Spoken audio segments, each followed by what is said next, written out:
Is active investing really worth the time and effort, or is passive investing the secret to building wealth without the stress? What if I told you that one of these methods could lead to higher returns and less anxiety? Let's dive into the truth behind both strategies and which one truly works. The battle between passive and active investing. When it comes to investing, there are two primary strategies you can use: passive investing and active investing. The question that often arises is, which is better? If you've been wondering whether you should be spending time picking individual stocks or simply letting your money grow on its own with index funds, you're not alone. In today's video, we'll break down the pros and cons of both approaches. We'll also explore which one is most likely to help you reach your financial goals and grow your wealth over time. Whether you're just starting out or looking to fine-tune your investment strategy, this is the guide you need. What is passive investing? Let's start with passive investing. Passive investing is all about long-term growth through minimal involvement in managing your investments. The idea behind passive investing is simple. Instead of trying to beat the market, you aim to match the market's performance. A popular example of passive investing is investing in index funds or exchange-traded funds, ETFs. These funds track a specific index like the S&P 500 and automatically invest your money in all of the companies that make up that index. You don't need to worry about picking stocks or making buy and sell decisions every week. The goal with passive investing is to set your investments on autopilot, letting them grow over time without constant intervention. Passive investing appeals to those who want to earn solid returns without stressing over the daily ups and downs of the market. Example: if you invest in an S&P 500 index fund, your money will be spread across 500 of the largest companies in the U.S. You're not picking individual stocks like Amazon or Tesla. You're investing in a whole group of companies that generally perform well in the long term. What is active investing? Active investing, on the other hand, is much more hands-on. If you've ever tried picking individual stocks based on your own research, market predictions, or trends, you've dabbled in active investing. Active investors believe that through skill and timing, they can outperform the broader market by making informed decisions on when to buy or sell specific investments. Active investing requires more time, knowledge, and attention. You need to constantly monitor the market, understand different sectors, analyze financial reports, and stay updated on news that might affect the companies you're invested in. Some active investors also hire financial advisors or portfolio managers to help with these decisions. Example: an active investor might buy stocks in tech companies like Apple, Google, or Microsoft, then sell those stocks when they feel the market is about to drop. They constantly monitor trends, financial reports, and news to try and predict what's going to happen next. The pros of passive investing: 1. Low cost. One of the main reasons why passive investing is so attractive is the low cost. Because you're not actively picking stocks or trading them all the time, passive investing involves very few fees. Most index funds and ETFs charge low management fees because they don't require active managers to buy and sell stocks. This can save you a significant amount of money over time. Example: let's say you're comparing two funds. Fund A has an annual fee of 0.05%, and Fund B has an annual fee of 1%. If you invest $100,000 in each fund, the cost difference between the two would be $950 per year.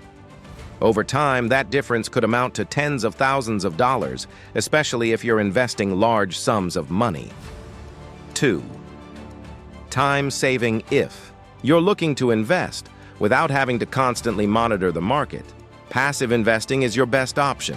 You can set up your investments and let them grow without needing to actively track every move. Passive investing is perfect for people who want to grow wealth without spending hours each week on research or stock analysis. Example: imagine you're a busy professional or an entrepreneur. You don't have the time to watch financial news every day.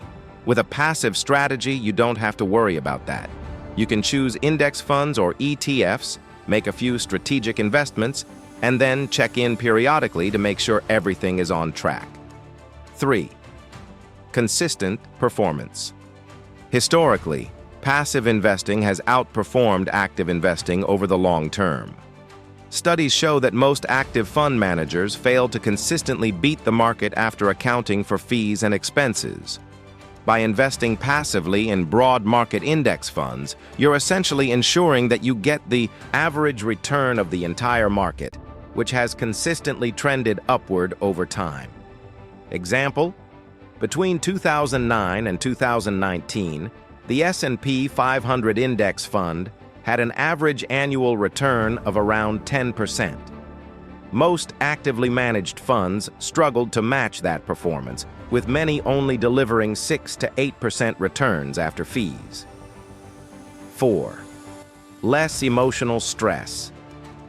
The beauty of passive investing is that it removes the emotional aspect of investing. When you invest passively, you're not constantly checking your portfolio to see if your stock prices have dropped. Instead, you're focused on the long term, which makes it easier to stick to your strategy during market volatility. Example: let's say the market crashes for a short period. Active investors might panic, sell their stocks in a rush, and lock in their losses. Passive investors, on the other hand, would typically stay the course, knowing that the market has historically recovered from downturns. The cons of passive investing: 1. Limited control. While passive, investing is relatively hands-off. It comes with a downside. You have no control over your individual investments. If you invest in an index fund, for example, you're investing in hundreds or thousands of companies, regardless of how well they're performing. If you're someone who prefers more control over your money, this can be frustrating. Example: if you're heavily invested in an S&P 500 index fund, your portfolio will include both Apple and other companies that may not align with your personal values, such as oil companies. You can't pick and choose individual stocks based on your preferences. 2. Slower growth in bull markets. Passive investing generally provides steady, long-term growth, but it may not outperform the market during bull markets.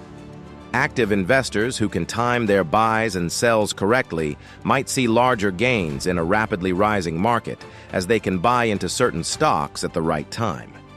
Example: during a tech stock boom, active investors might pick up high-growth stocks early and see explosive returns. Passive investors, however, would see more modest growth from the broad index, missing out on some of the higher-performing stocks. 3. Less flexibility in adapting to market changes. Passive investing is focused on the long term, which can be great in most cases. However, it doesn't offer flexibility for responding to sudden market changes. Active investors have the advantage of adjusting their portfolios quickly in reaction to short-term market shifts or economic news. Example: if there's a sudden economic downturn or a crisis that causes stock prices to plummet, active investors can adjust their holdings by selling off vulnerable stocks or moving into safer assets like bonds. Passive investors, on the other hand, would likely hold on to their investments, riding out the storm. The pros of active investing: 1. Potential for higher returns. Active investors have the potential to outperform the market if they're able to pick the right stocks at the right time. Skilled active investors who are well informed about market trends, company performance, and the global economy can sometimes generate returns that beat the average market return. Example: an investor who picks Tesla stock early on could have seen massive returns as the company skyrocketed in value. That's an example of how active investors can sometimes reap big rewards by making informed, high-risk, high-reward decisions. 2. Flexibility to respond to market events. Active investors have the flexibility to react to current events. If a company reports bad earnings, or if there's a global financial crisis, active investors can adjust their portfolios quickly to protect their assets. Example: during the COVID-19 pandemic, Many active investors sold off their stock holdings to avoid major losses, while others took advantage of market dips to buy undervalued stocks. 3. Control over investments. One of the primary benefits of active investing is the control it offers. If you want to invest in a specific company that you believe in, you can make that decision. This is appealing for those who enjoy taking an active role in shaping their investment portfolios. Example: if you're passionate about clean energy, you can choose to invest in specific renewable energy companies rather than being stuck with the broad market exposure from passive investing. The cons of active investing: 1. High costs. Active investing tends to come with higher fees due to the need for constant monitoring and decision-making. Active fund managers or advisors often charge higher management fees, which can eat into your returns over time. Example: an actively managed mutual fund might charge a 1 to 2% annual fee, which is much higher than the fees associated with passive index funds. Over the years, this can significantly reduce your overall return. 2. Time-consuming. Active investing takes time, effort, and research. It's not just about picking a stock and holding it. You need to analyze market conditions, study companies, and stay on top of news that could affect your investments. This level of involvement can be overwhelming for many investors, especially those with busy lives. Example: if you're tracking individual stocks, you need to follow earnings reports, news updates, and other financial data regularly. If you don't have the time or expertise to do this, active investing can feel like a full-time job. 3. Increased risk of losses. While active investing can provide higher returns, it also comes with higher risks. The more actively you trade, the greater your chances of making mistakes. If you don't have the knowledge or experience to pick the right stocks at the right time, you might end up losing money. Example: imagine you invest heavily in a tech stock that seems promising, but the company faces an unexpected setback and the stock value drops. This is a risk you take with active investing, especially if you're trying to time the market. Conclusion: which strategy is right for you? So, which is better, passive or active investing? The answer depends on your financial goals, time commitment, and risk tolerance. If you're someone who wants to build wealth steadily over the long term without constantly worrying about the market, passive investing is likely the better choice for you. It's low cost, low maintenance, and historically has provided solid returns. However, if you're willing to put in the time and effort to actively manage your investments and you're comfortable with taking on more risk, active investing can offer the potential for higher returns. But keep in mind, it also requires more knowledge and a willingness to endure market volatility. Ultimately, many investors choose a hybrid approach, using both passive and active strategies to diversify their portfolios and reduce risk. If you're just starting out, I recommend focusing on passive investing first. It's a simple, effective, and low-risk way to grow your wealth over time. If you found this video helpful, make sure to hit that like button, subscribe to the channel, and share your thoughts in the comments below. What's your preferred investing strategy, passive or active? We'd love to hear your experiences and questions. And don't forget to check out our other videos on investing strategies and tips. Keep learning, keep growing, and keep investing.